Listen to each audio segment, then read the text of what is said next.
files in SQL Server. In SQL Server, every database should contain minimum 2 files.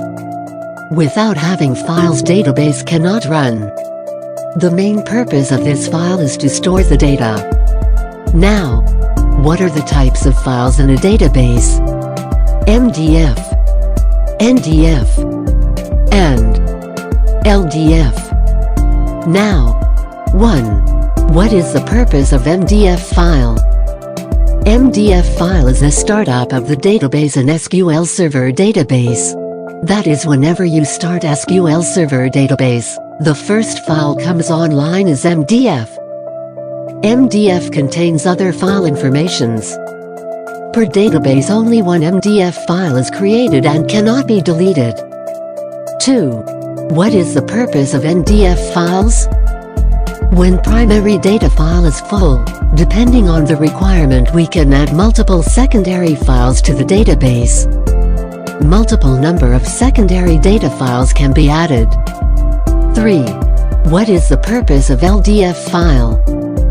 The main purpose of this file is to recover the data whenever any databases crashes. Every transaction should write first into LDF file, and this concept is called as WAL. Means write-ahead logging. Log file extensions are always given as .ldf. Note: per database we can be able to create 32,767 files. Max data file size, MDF or NDF, can be 16 terabytes.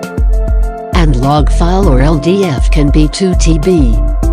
Note: 1. Per database can create a total max number of 32,767 files. 32,765 can have multiple NDFs and LDFs. 2. The default MDF and NDF file size is 2 megabytes and LDF file size is 1 megabyte. Databases inherit all its properties from model database.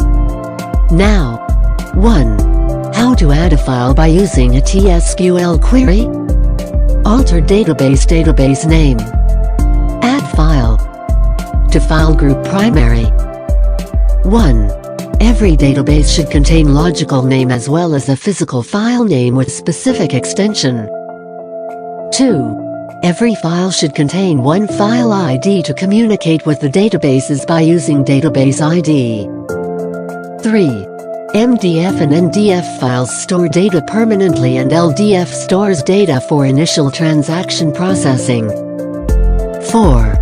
By default, initial size of MDF or NDF is 2 megabytes and the size of LDF file is 1 megabyte. 5.